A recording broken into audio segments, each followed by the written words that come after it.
Hartlike goeienaand aan al die hartsmense. Nou ek groet julle op 'n Sondag aand. Ek kom nou daar van my kerk af. Ewige lig. En ek is nie skaam om dit te sê nie.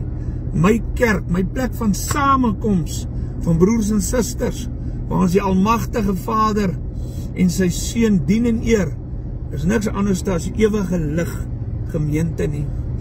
En hulle het vanaand het ons groot doopaand vanaand.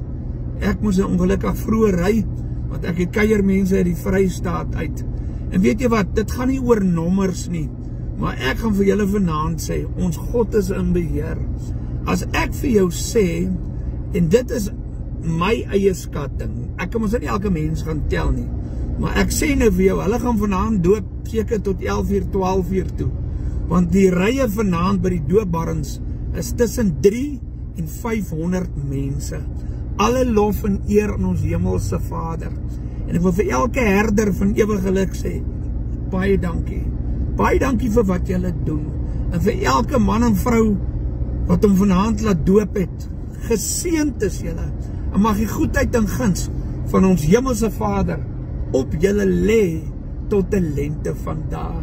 Ramkat groete, goedheid en guns, die kat is diep lief vir julle, maar die Vader is nog meer.